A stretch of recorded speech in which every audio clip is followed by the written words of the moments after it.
Сез хөрмәтле коллегалар, бүген Татар информ матбугат үзәгендә Әлмәт Татар дәүләт драма театры директоры Фәридә ханым Исмәгыйлова, режиссеры Ильяс әфәнде Гәрәев һәм артистлары Татарстанның атказанган артисты Мәдинә Гайнуллина һәм Динар Хөснетдинов. Хәерле көн, исәнмесез хөрмәтле кунаклар.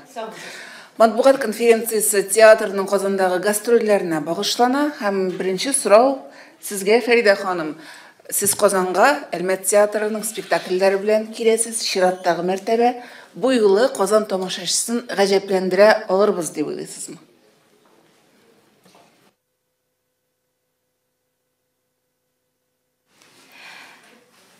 Мин беренчедән менә бу хәзер безне игътибар белән тыңларга җыенган үзебез өчен бик кадерле булган, без бик рәхмәтле булган журналистларга рәхмәт әйтүдән башлар идем. Хәерле көннәр барыгызга да. Исәнмесез, добрый день всем, кто пришел, кто нас любит, ждет, уважает, интересуется. Менә шулай дип башлар идем һәм әлбәттә Әлмәт театры үзенең быелгы гастрольләрен, быелгы дип әйтәм ни өчен? Чөнки без соңгы араларда шактый еш күренәбез Казанда. Безнең традиция барлыкка килгән иде инде. Бер 10 ел элек, 3 елга бер мәртәбә Казанда үзебезнең спектакльләребезне күрсәтергә дип. Менә без 3нче ел Камал театрында булдык, 8 спектакль белән. Узган ел кече гастрольләр оештыра башладык, беренче тапкыр Тинчурин театры базасында. Алар безнең алмаш гастрольләр иде Тинчурин белән. Хәзер менә без бу ел киләбез. 4 көнгә 7 спектакль белән. Һәм беренчедән килүебез театр елының башында. Бу үзе үк нәрсәгәдер өнди, нәрсәгәдер чакыра. Икенчедән, шушы театр елында безнең Әлмәт театры үзе үк юбиляр. Әлмәт театрына 75 ел. Тарихи документка кул куелган 20 мартта театр юбилее билгеләп үтеләчәк, аның көне билгеләнгән 31 октябрьдә киләсе сезонда ләкин быел һәм без үзебезнең Казан гастрольләрен юбилей гастрольләре дип һәм театр елындагы гастрольләр дип башларга уйлыйбыз.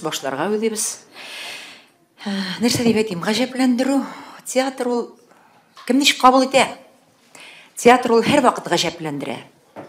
Берәүне ул елатып гаҗәпләндерә, тагын бер мәртәбә үз тормышын күз алдыннан китерергә, булай да булай икән дип уйларга. Яки булмаса, әстәгъфирулла тәүбә, булай да була микән ни дияргә. Ул да гаҗәпләнүнең аның бик күп төрле формалары бар. Менә минем өчен мәсәлән, бик начар спектакль караган вакытта да мин бик гаҗәпләнәм, шаккатам. Моны куйган вакытта нәрсә дип уйладылар икән?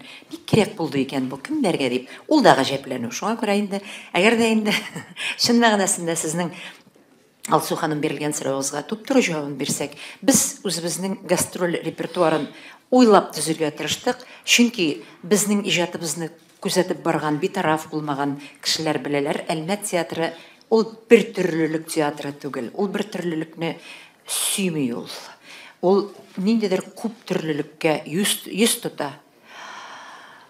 Чөнки бүген инде бик баналь булган сүз әйтәм, тамашачы бик күп төрле, аның зәвыгы төрле, ниндидер карашлары төрле, бер үк спектакльгә ниндидер кардинал үзгә булган фикерләр ишетәбез, күрәбез, беләбез, һәм шуңа карамастан гел тамашачыны уңайга гына сыпырып, менә бу сезгә кирәкме? Әйдәгез без сезгә моны күрсәтик әле. Сезнең ял итәсегез киләме? Ханымнар, әфәнделәр, әйдәгез без сезне ял иттерик әле. Андый караш яшәми Әлмәт театрында. Шуңа күрә без репертуарга Казанга килгән вакытта да бик шамалап төзергә тырыштык. Әйе, булсын аның безнең татарның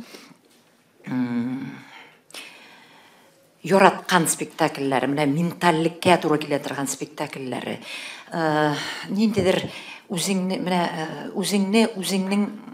ниндидер нәрсә дип әйтик, күңел рәхәтлегенә шумдыра торган спектакльләре, рәхәтлек ала торган спектакльләре. Шул ук вакытта булсын аның ниндидер үзгәрешле, бик үк бәлки без күнеккәнчә түгел, ничектер күнекмәгәнчә, яңаша, бөтенләй башкача булган спектакльләре.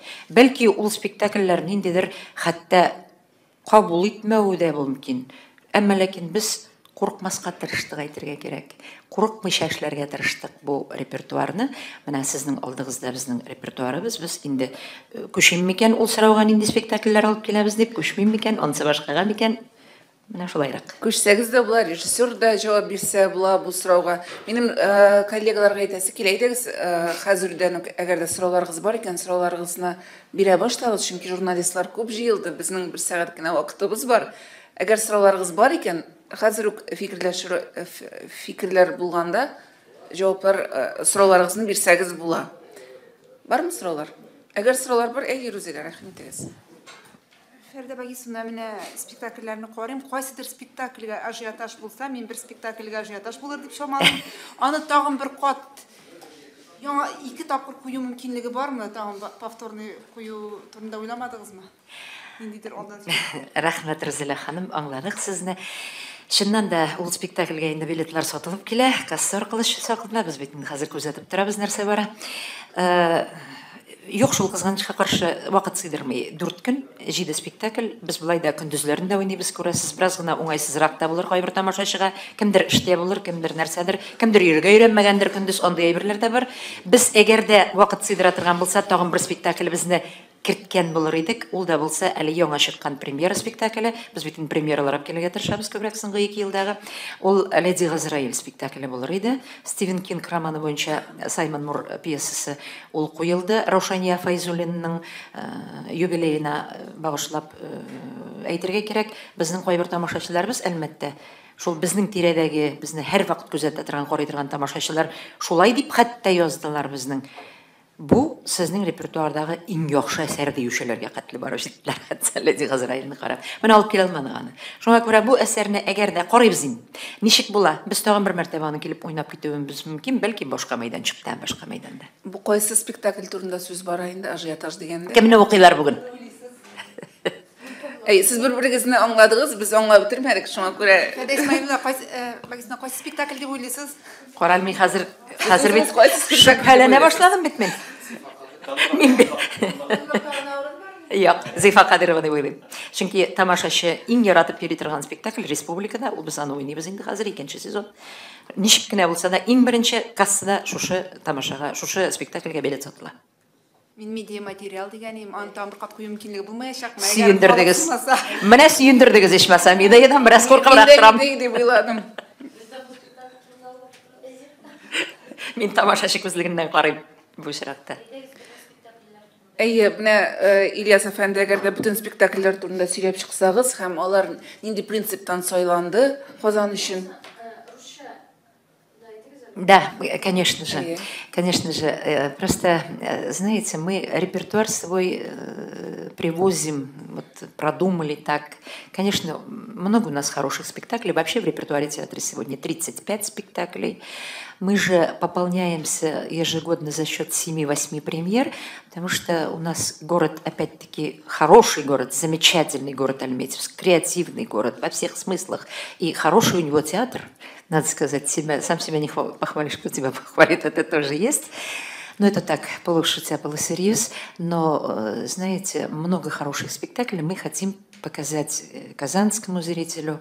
Я не скажу самые лучшие, но вот как-то с учетом, как реагирует зритель, как реагирует в первую очередь околотеатральные круги нашего города, какие отзывы на эти спектакли, как чувствуют актеры себя в этих спектаклях, как-то вот по любви.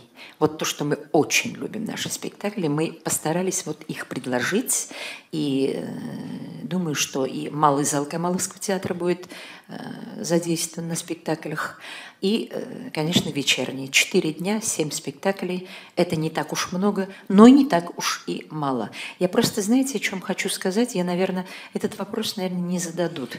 Но у меня вот всегда такое, я не могу избавиться от этого чувства, что вот хоть ты какие-то вот очень интересные вещи делай, где-то что-то, вот кроме околотеатральных кругов, те, кто пристально интересуется театром и дает оценку, все равно вот нельзя избавляться от того, что, знаете, от чего? Ну, это уж провинциальный театр, ну, это уж так. вот как-то так, понимаете, вот мы это ощущаем. Это не обида, это просто наше ощущение. Я хочу вот так сравнить, такой вот пример привести. Любой московский театр, вот, например, в любом городе, если он приедет, любой он, на любом уровне, на очень низком, такого, может быть, даже какие-то там просто собранные какие-то спектакли, коммерческие проекты, они все, московские приезжают, питерские приезжают. У нас это, я не знаю, в крови, что ли, или это, и иногда очень бывает, вот бывает некомфортно от этого думать. Извините, это не так в рамках, а остальное, наверное, Илья Сгоревич продолжит. Да, Татьяна. Фарида Вагисовна, вообще отношение к московским, петербургским театрам давно уже изменилось в Казани, поэтому все прекрасно понимают, что если что-то там в пределах Садового кольца, это не есть хорошо, особенно если это антреприза. Это, во-первых. Во-вторых, я вам сейчас могу привести пример маленького провинциального театра. Город был гораздо, в смысле, есть гораздо меньше, чем Альметьевск. Это Поневежец, где работал Мельтинес. Так что о провинции говорить нужно с уважением. У меня вопрос такой. Сколько спектаклей вы даете в месяц в Альметьевске и какая заполняемость зала? Спасибо. Спасибо. 15-16 спектаклей в месяц – это вечерних, бывают дневные для молодежи, для студентов, детские. Но, в общем-то, заполняемость зала у нас сегодня, нам дали коэффициент 50, потому что у нас почти 400 мест. 400 мест для 150-тысячного Альметьевска ни по какой социологии не подходит. Это мы в прежние времена очень сильно бились с Министерством культуры, даже дошли до Министерства экономики, чтобы нам изменили, потому что нас всегда били за заполняемость. Теперь у нас заполняемость считается 180 мест полных, из них мы даем 150-160, а когда вот самые яркие постановки и премьерные спектакли, это аншлаговые спектакли. Поэтому у нас сегодня, вот сейчас мы готовимся тоже к коллегии Министерства культуры, ждем эту коллегию, и в коллегии у нас заполняемость 96%. Вот такая ситуация в этом смысле. И потом я хочу, спасибо за вопрос, вот мы делаем экономический анализ у себя в театре, и аналитика показывает, что если 10 лет тому назад, 10, а то и где-то 10, 12, 13 лет тому назад, у нас касса была очень маленькая продажа, надо сказать. У нас сегодня 3 раза возросла касса. 3 раза совершенно. Это очень радует. Не секрет. Вот эстрадники знают, приезжие коллективы, артисты знают, что в Альметьевске в основном через профсоюзные комитеты раздавались билеты. Это были бесплатно. Это вот как тогда Станиславский говорил в 1936 году, когда через фабзавкомы начали раздавать билеты. Он сказал, это убьет театр. И потом это действительно был страшный кризис. Но сейчас мы от этого отходим, потому что и правкомы, в общем-то, уже отходят от такой практики, а мы, тем более, для меня самый дорогой зритель – это тот, кто заплатил собственные деньги и сам пришел, либо же еще дороже через интернет купил билеты. У нас возрастает тоже 3-4 раза. Мы первый театр в Республике Татарстан, который перешли на интернет-продажу. Это тоже радует, кстати. Спасибо. Спасибо. Кире гастроллерге әйләнеп кайттык. Хәзер яңа Гөлназ менә гастроль спектакльләр турында кыскача гына мәгълүмат. Аннары сорау бирерсең. Фәридә Вагизовнаның фикерен дәвам итә башлыйм. Нәрсә белән сатып алырга җыенасыз тамашачыларны дигән фикер булды бит инде, сорау булды. Нәрсә белән шаккатырасыз? Әллә ни шаккатырырга җыенмыйбыз, но шулай да күрсәтәсе килә. Гомумән артистның һәр вакытта да нәрсә эшләшә, театр нәрсә эшли, һәр вакытта да үзенең продукт ул күрсәтү. Шулай аның ул үзенең хисен, үзенең йөрәген, үзенең күкрәген ачып күрсәтергә тиеш әйме. Шунлыктан хәзер бездә 8 еллап яшьләр эшли.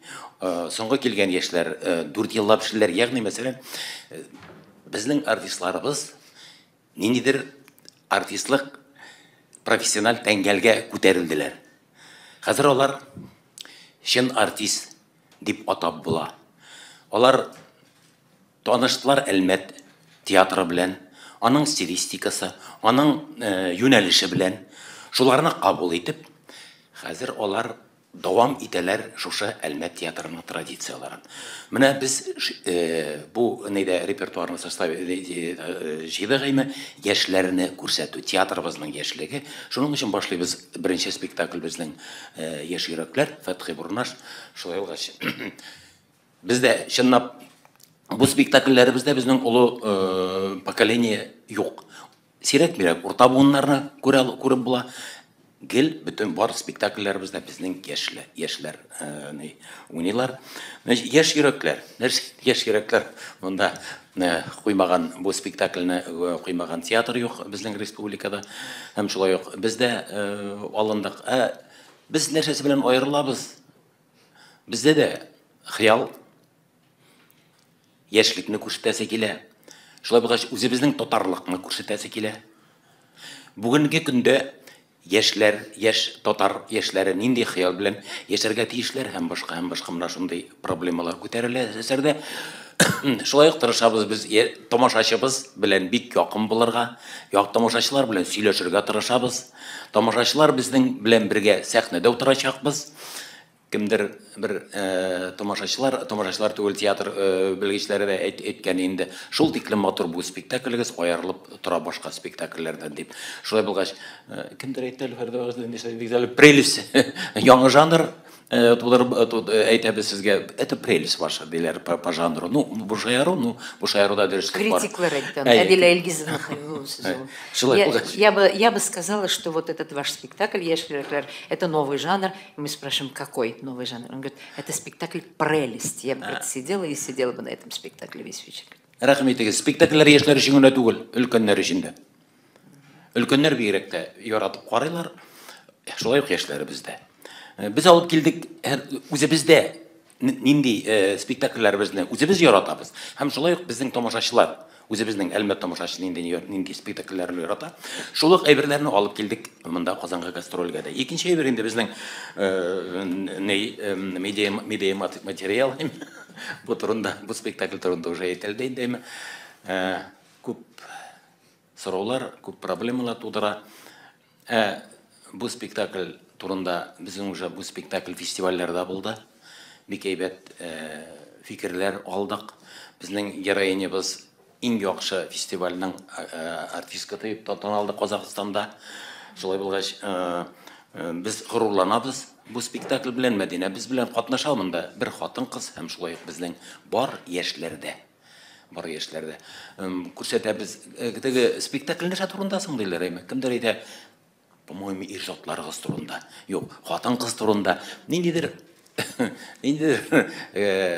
шундай капма-каршы көрәш тә башлана ул спектакльдә әйме? Между менә шул хатын-кызлык һәм шулай ук ничек булырга тиеш бүген? Нәрсә булырга тиеш? Менә шундый әйберләр бүгенге проблемаларны күтәрә торган әйбер. Правда, сюжет әллә качан булган әйбер, мифология булса да, ул бүгенге тормышны, бүгенге проблемаларны күтәрә. Шулай булгач, чагыштырмача анализлап утырасың бу спектакльдә. Рәхмәт итегез бу спектакльгә. Шул көнне без 15-ндә синсез килгән язлар, моны бу турында, бу спектакль турында әйтте инде. Рәхмәт итегез Зифа Кадырованы яраткан тамашачылар. Һәм шулай ук сез хөрмәтле журналистлар. Халкыбыз, тамашачыларыбыз бик нык ярата. Мин әйтер идем, Зифа Кадырованың спектакльләрен сәхнәдә күргәнем бар. Профессиональ сәхнәдә һәм шулай ук үзешчәннәр сәхнәсендә дә. Безнең режиссер минемчә бу, шәхсән минем фикерем, бу гади мелодраманы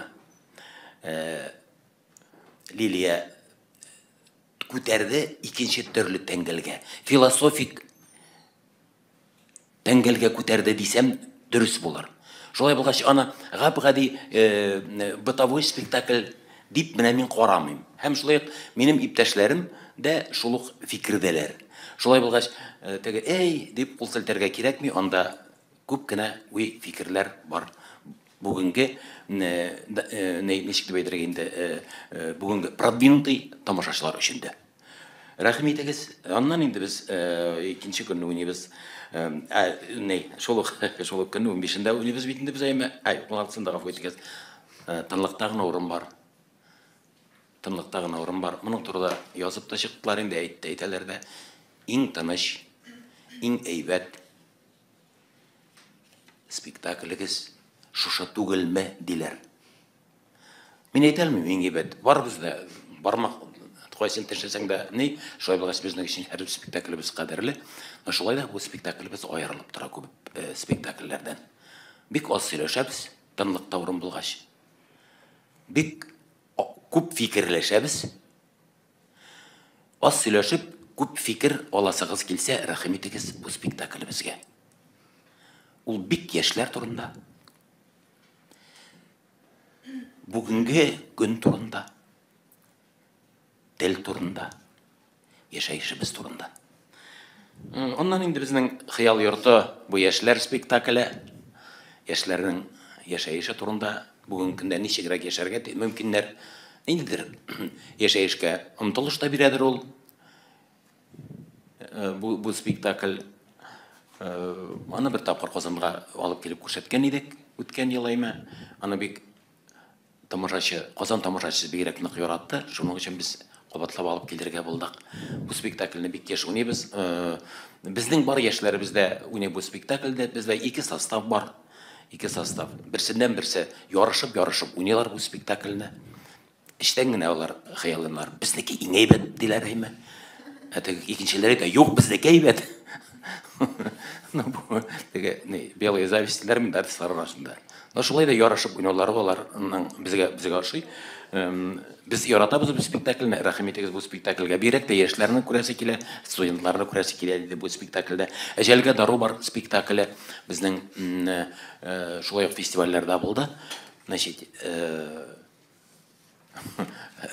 фестивальдә бик әйбәт отзыв алды бу әйберебез, бу эшебез әйме.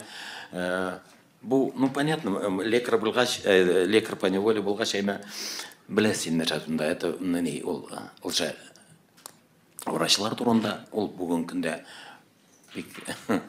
бик таргалган әйбер. Шулай булгач яңалык әллә инде, ну шунысы бар бу спектакльнең яңалыгы. Бу куелган совершенно икенче стильдә. Ул дель-арт стилендә дип әйтергә кирәк инде. Ул чынлап та чистой воды дип әйтәләр бит русча, чистой воды дель-арт. Шулай булгач, монда театр белән кемнәр кызыксына, стилистика белән, ниләр артистларыбызның уены белән рәхим итегез. Чынлап та бездә монда ул да гел яшьләр генә уйныйлар, ондай өлкәннәр уйнамый бу спектакльдә.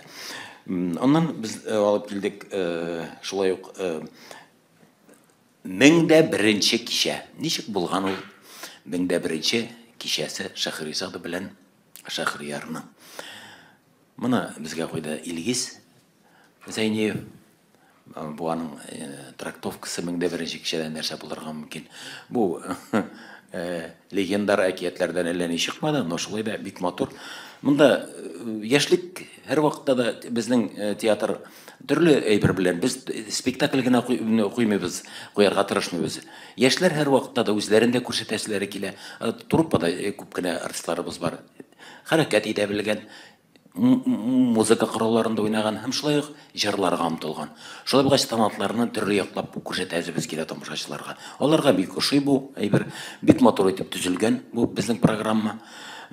Заман музыкасы, заман уй фикерләре бар. Шулай булгач, бу шушы әйбер белән без гастрольләребезне тәмамлыйбыз.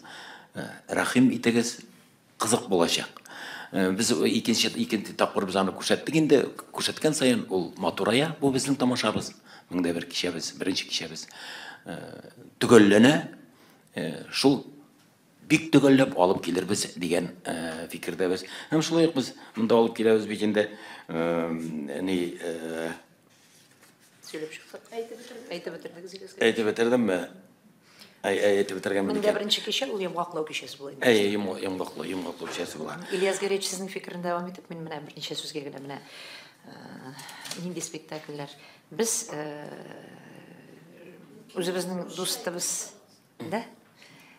Я хочу сказать о том, что наши спектакли Они вот 14 числа мы открываемся Яширакляр, «Молодые сердца», классика. Но классика, она вот шла в Камаловском театре, по-моему, сейчас уже не идет, много лет и так далее. Это основа классики.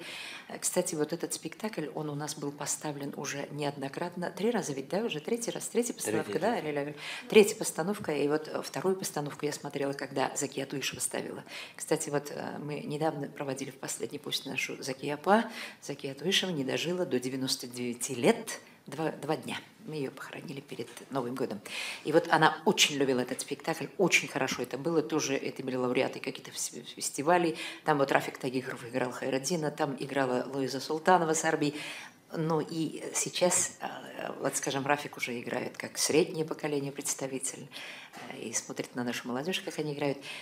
Хочу сказать, потом, значит, спектакли Медея, но Медея уже сказал Ильяс Горячий. Фестивальный формат, в общем-то, неоднозначное понимание, неоднозначная трактовка. Очень хорошо воспринят был Медея и как Буинский, так и 2 фестиваля он прошел уже, этот спектакль. Мы его возили в город, значит, Астану. На 20-летие Астаны был международный фестиваль. Театроведы дали очень высокую оценку. Не зря у нас Мадина даже получила самую лучшую женскую роль там, на этом фестивале. Мы познакомились со многими театрами Азии, стран и так далее. И даже вот представитель фестиваля Артур До с Киргизии, он говорит, я бы очень хотел видеть это на фестивале в Артур До. Ну, не знаю, приглашение будет или нет, но спектакль вот в этом сезоне приглашен на фестиваль в Керчи, «Боспорские огоны». 8 июня мы отправляемся туда с Медея. И мы будем играть на открытой площадке в амфитеатре в Керчи. Есть там такое интересное место и есть такой фестиваль. Ну и хочу сказать, вот на Уренбар место есть в тишине. Здесь хочу особое внимание обратить. Мы первый раз работали с режиссером Туфаном Имамуддиновым и очень счастливы, очень рады. В общем-то, настолько шла серьезная работа, настолько рождался спектакль прямо в зале, вот таким сотворчестве всех постановщиков, актеров. Действительно, вот «Место есть в тишине» вышло очень тихо. Понимаете? Бесконфликтно, без каких-то таких вот, я не знаю, межличностных каких-то, ну, этих...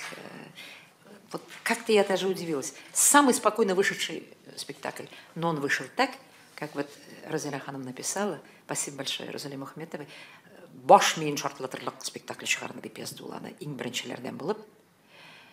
Хотя есть какие-то абсолютно кардинально другие оценки. Вот мы вам дали здесь немножечко подборку зрительских наших. У нас в Альметьеве тоже есть зрители, которые работают на уровне театроведов, надо сказать, и нас это радует. И очень интересные такие. И есть очень такие спектакли. Мы вас очень любили, все ваши спектакли, но вот мы это совершенно не поняли, а мы радуемся. Понимаете?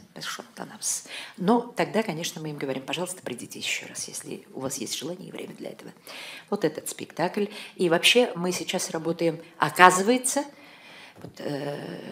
вот с участниками того проекта «Шахар-Шелер», который начал Татаринформ, автором которым является Розеля. И вот Шахар-Шелер, вот сижу и думаю, Туфан Имамуддинов Шахар-Ше, Ильгиз Зайниев Шахар-Ше, потом, значит, Марсель Нуриев Шахар-Ше, и Батулла у нас, у нас уже он побывал, он Хаял Юртаның постановщик, балетмейстер, он там. В общем, мы, оказывается, Шахар-Шелерны үзімізге тортабыз деп айтасыз. Про меня забыли. Динар Шахар-Ше, да, это уже хотел Динар үзіміздікін, да, мен постановщиклар турында сөйлеймін. Андан соң 2 спектакль Хаял, 2 спектакля Ильгизовские. Ильгиз наш друг, он наш творец, он наш почти что сотрудник, так будем говорить. Он для нас и по нашей просьбе написал, вот когда уже полностью Хашаклар спектакль выпускал, «Беглецы», он продумал это, где-то полгода-полтора, наверное, и написал Хаял Юрта. Конечно, он сказал, я не скрываю, что это попса. Я, говорит, не претендую ни на какие философские здесь размышления и все прочее. Это попса по форме. Но там тоже есть о чем подумать. Хаял Юрта, «Дом мечты», вот этот спектакль. И Ильгиз тоже нам написал сценарий для театрального концерта в Андабринчикище. Конечно, было очень короткое время для того, чтобы работать. Было очень там тесно, и поэтому очень торопились к открытию сезона Мыңда бірінші кеше, вот этот вот театральный концерт. У Альметьевского театра есть традиция завершать, она так сложилась, завершать свои гастроли в Казани нашими концертными программами. Они обязательно театрализованы, это наша 4-я программа. Надо сказать, первую программу «Миньера Тамсили Татарстан» мы возили в страны Прибалтики, в страны Балтии, она очень хороший отзыв. Остальные мы делали с Ильей Горечем, он автор всех других программ. А вот здесь вот уже пришлось с Ильгизом поработать. И Альметьевский театр, он проектный театр, он делает многие и многие проекты, в том числе совместно с Рухият. Вручение литературных премий Сачиды Сулеймановой, там вот целый спектакль у нас был на сцене в этом году, литературный спектакль. Вообще у нас есть идея открыть литературный театр на базе нашего театра. Открыть литературный театр и открыть бэби-театр. Я думаю, что мы это сделаем год театра. Спасибо. Рахмат. Біздің Гүлназ Бәдретдиннің сұрауы бар. Исәмсез. Альмат театры мына эксперименталь спектакльләр белән дан тота. Сезнең тамашачыга кызыкмы ул? Сез аларны кем өчен куясыз? Востребованымы урысча сорасаң? Вы знаете, вот я как-то встретила, вот если уж сказали востребован, тогда уж продолжу по-русски, хотя могу и так, и так. Значит, встретилась мне женщина, она как-то искала, значит, наш дом, и мы разговорились, она говорит, я вас узнаю. Я говорю, ну, наверное. Вот она говорит, что у вас новенького, интересненького появится? Я, значит, начинаю говорить, она говорит, мне ваши вот обычные вот эти бытовые спектакли неинтересны. Пожалуйста, что-нибудь эдакое, вот как Сакаевские спектакли и так далее. Я порадовалась, что у нас такие.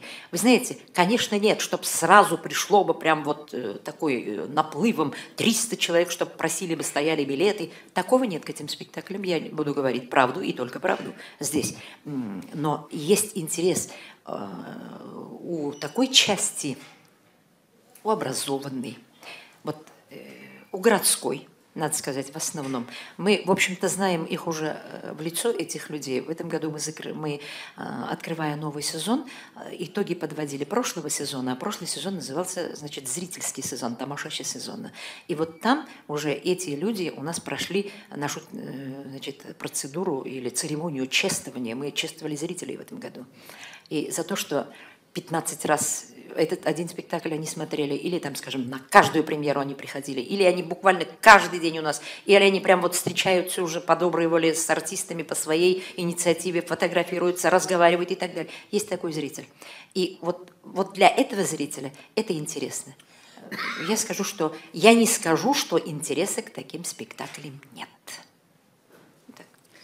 Рахмат, Сезнең репертуарда балалар өчен спектакльләр бармы? Булса, алар нинди телдә бара? Бу сорауны сездән көткән идек. Рәхмәт сезгә. Көткән идек. Без 2 сорауны көттек. Мәдинәгә биреләчәк сорауны. Сез аны бирерсез яки бирмәссездер. Инде булай дип әйткәннән соң белмим. Без бирдек. Балалар спектакльләрен. Менә беләсезме, шундый бер шыр килде. Бигрәк тә ана ул теге тамашачызлык, тамашачысызлык шурда. Беренчедән, икенчедән, шул яңа ел әкиятен профсоюз комитетлары сатып ала безнең.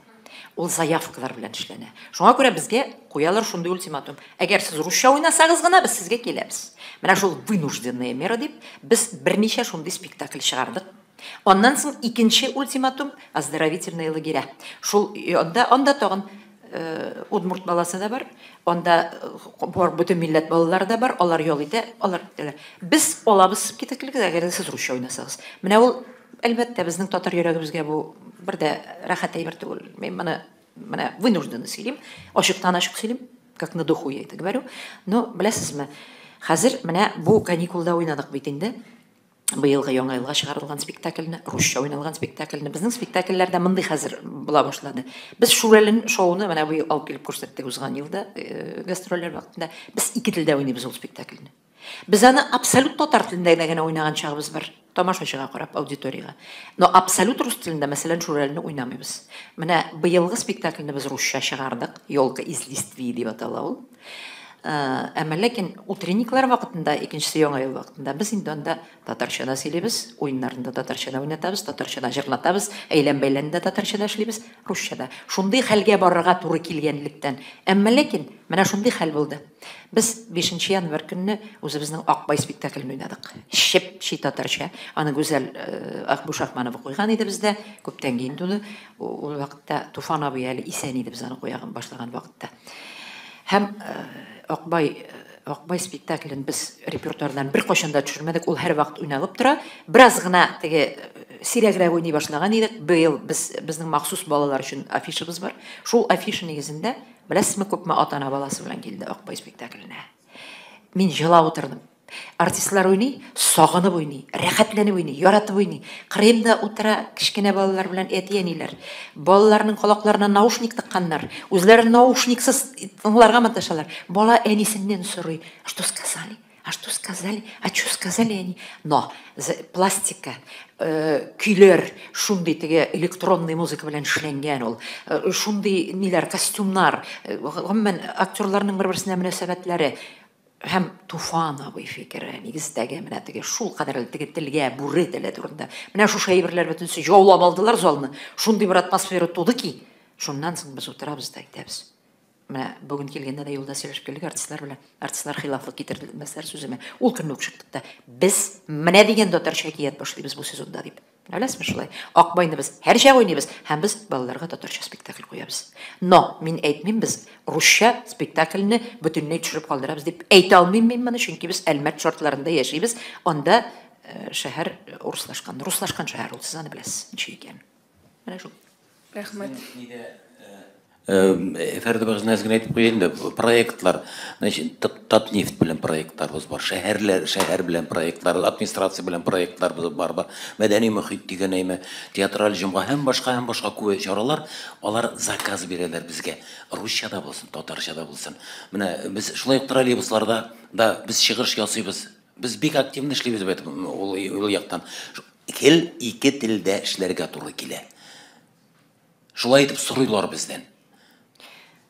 Ул җәлеп итүнең дә бер формасы бит әле. Без әгәр дә теге карт кисеп, менә шулай теге забралыны төшереп, әгәр дә без тулысынча юк, без булай гына дисәк, менә шул хәтле принципка бара башласак, без аңладык аны. Безнең теге телсез калган милләт кешеләрендә югалтачакбыз бит. Анысы да бар бит әле. Бу аклану түгел, монда берничә төрле фикер булуы мөмкин. Миңа бик кискен җавап бирүебез дә мөмкин, сүз дә юк. Минем дә колак салуым мөмкин, килешүем дә мөмкин андый әйберләр белән. Әмма ләкин без практиклар буйчаракта. Нәрсә дип әйтим? Безгә йөри торган тамашачының 10% рус милләтеннән. Абсолютно руслар бар бездә йөри торган. Чөнки шәһәрдә бер генә театр бар. Бу мактана торган әйбер түгел. Бер генә театр булу, шәһәрдә бер генә театр булырга тиеш түгел.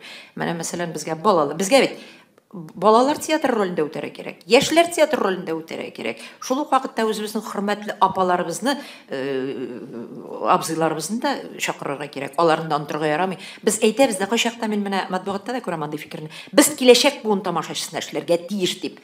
Гафу итегез, бүгенге көннән торгамыни? Бүгенге көн тамашачысы бар, ул яши һәм ул безгә кирәк. Алар безне яшәтә. Анысы да бар. Безнең миссия 40 төрле инде. Рәхмәт. Рузиләнең сорауы бар. Әлмәт театры 2 артистында алып килгән үзләренең йолдызларын. Мәдинәне яраткан һәм Динарны яраткан тамашачы кайсы спектакльләргә килергә тиеш аларны карарга. Һәм алга таба хәзер нинди яңа сез катнашкан тагын нинди спектакльләр куелып ятамы театрда? Менә бүгенге һәм алдагы көнегез. Игезгә дә. Үзегез үндисез инде хәзер. Җиде спектакль белән килә бит инде Әлмәт театры, 7 спектакльнең 4-сендә мин катнашам. Аллага шөкер. Әлбәттә инде бик Әлмәт Казан тамашачысы, мин аны часто әйтәм инде, мине һәр аркамнан таныйлар. Ансы да яхшы фал. Медея спектакле белән киләм әлбәттә, аны алып киләм һәм мин Казан тамашачысы белән гомумән күзгә-күз очрашып, аларның эшләрендә калган сорауларына җавап бирә алам, күзләренә карап бары тик алар спектакльне караганнан соң гына. Карамаган тамашачы белән мин гомумән низакка да кермим һәм аларга җавап та бирмим. ул көнне җавап бирермен, Алла боерса. 1001 кичәдә катнашам. Синсез килгән язларда Алсу ролен башкарачакмын. Соңгы араларда мин күбрәк фестиваль спектакльләрендә уйнадым. Һәм синсез килгән язларда миңа Алсу ролен бирделәр дә, мин югалып калдым. Лилиягә әйтәм, мин моны уйный белмим, Лилия дим. Чыннан да бу шулай иде. Көнкүреш спектакльдә уйнавы ничектер авырайды миңа. Мин җиңеп чыктым, әлбәттә. Үземне Алсу ролен, әгәр дә инде мелодрама яратучылар, әлбәттә, мине Алсу ролендә күрә алалар. Синсез килгән язлар спектаклендә.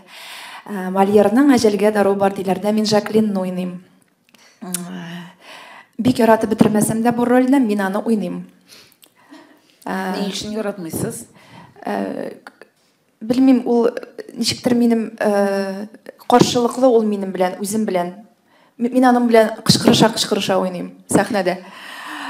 Шуңа күрә барбер якын инде, үзенчә якын. Конфликтлы якын образым ул миңа. Тагын нинди спектакльдә уйныйм әле мин, 4-нчесе?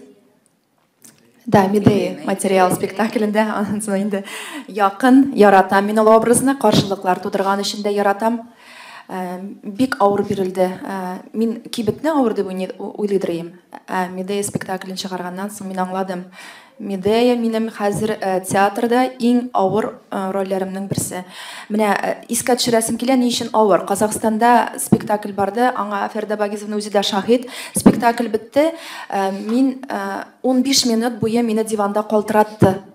Мин рольдән чыга алмадым, менә калтырандым. Чөнки ничек дип әйтим, мин шундый артистка, әгәр дә инде миңа тапшырганнар икән рольне, мин аны 200%-ка башкарырга тиеш. Мин халыкны алдый алмыйм, шуңа күрә мин аны или уйныйм, или мин ул рольдән отказ бирәм. Шул гына. Мин шул вакытта, менә ул Медея авырлыгын әйтәм мин аның. Мин бик озак яттым Казакстанда һәм ул һәр вакыт шулай.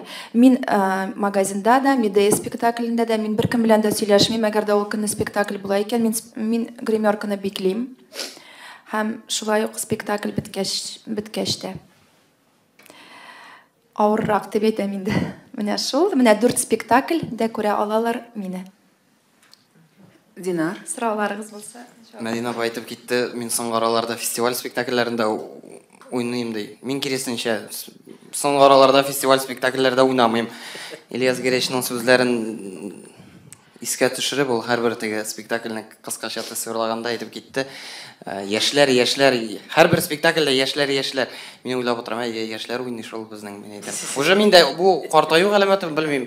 Яисә теге кинода төшкән дәврдә бер теге театр дәврендә вакытында ниндер пробел булу. Быел ул хәтле мин теге килгән спектакльләрдә һәрберсенә катнашам дип әйтеп булмый. 3 спектакльдә бар. Яшь йөрәкләрдә Хәйретдинне уйный. Юк, Сайфулла. Сайфулла Хәйретдин. Сайфулланы тынлыкта уйныйм.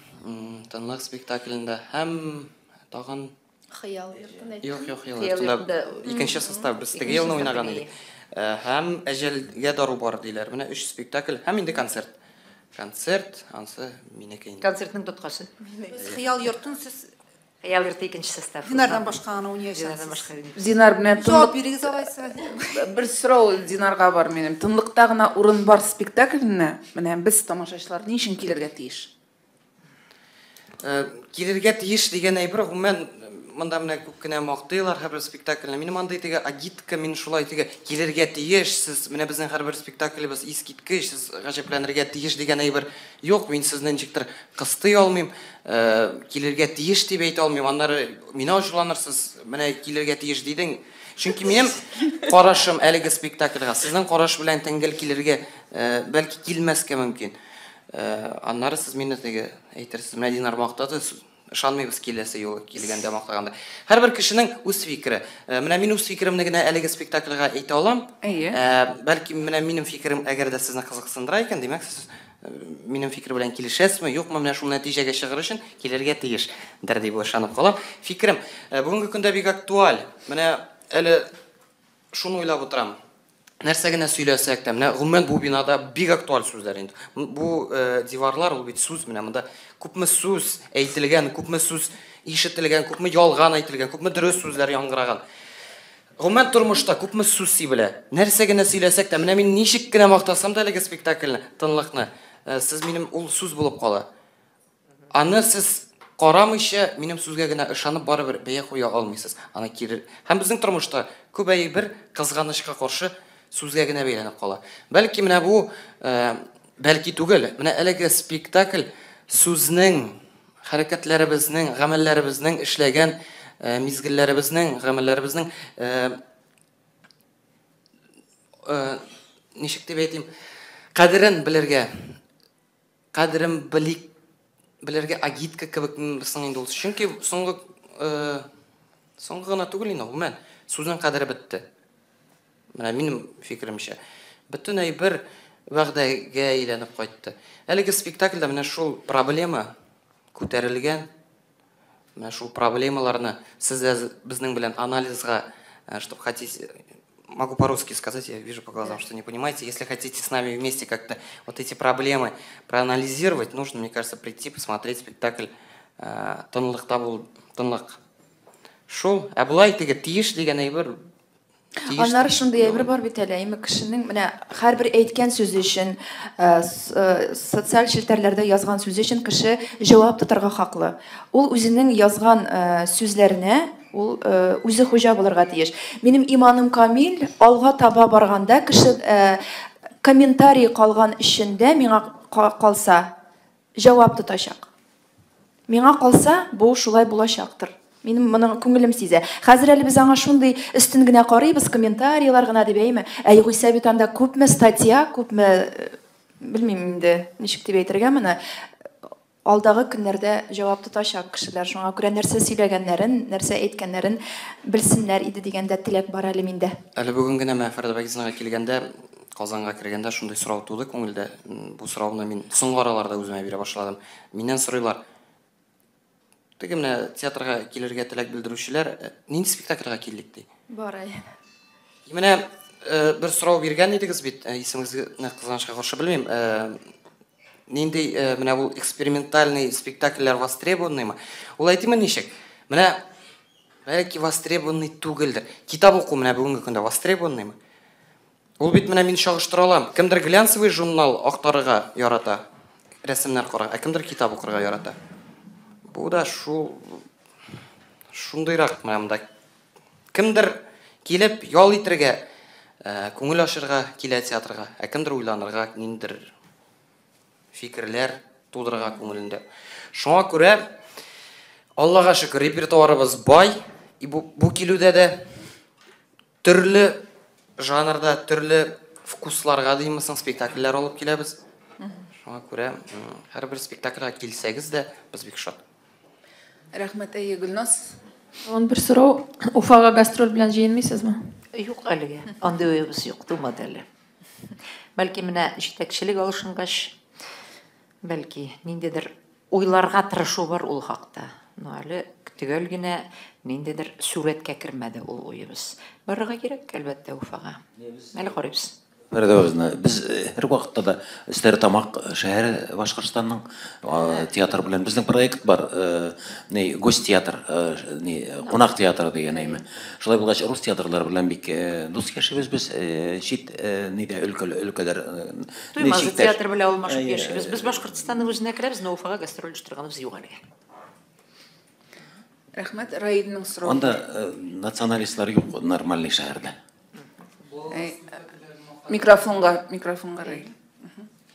Балалар спектакльләрен мактадыгыз, ни өчен балалар спектакле кертмәдегез репертуарга? Менә шулай эшләдек, аннан соң вакытыбыз җитми. Аннан соң беләсезме нинди әйбер бар.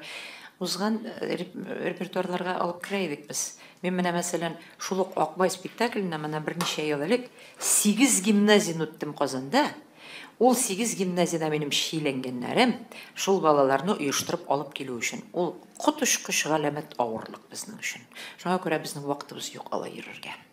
Шулай дип, афишага гына шаммадык. Бу очракта җыгырып килерләр әле 800 зал тулар дип уйламадык.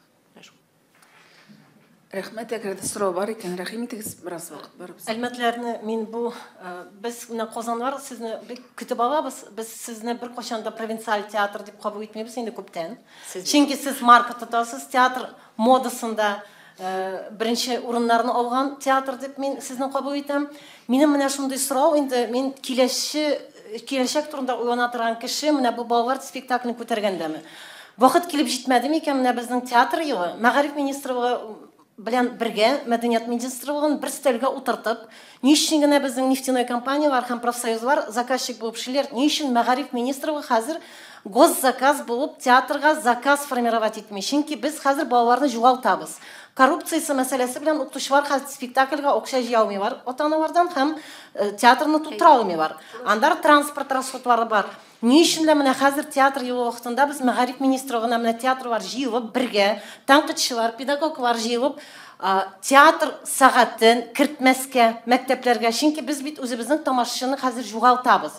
Әйе, сезнең менә бу яшьләр уйныйлар дип әйтәсез, сез яшьләрне җәлеп итәргә тырышасыз театрга. Әмма ләкин киләчәктә безнең менә хәзер сез әйтәсез бәби театр, мин куркып киттем. Мин хәзер бәби театрларны бигәйбәт менә лупадан карап чыктым. Нәрсә ул бәби театр? Һәм мин күрәм, бу бәби театрлар безнең театрны тупикка апара торган әйбер форматта үтә, чөнки телсез театр туа башлады менә бу спектакль форматлары аркылы. Безнең театр һәм моң гомердә безнең телебезне саклап килгән институтлар.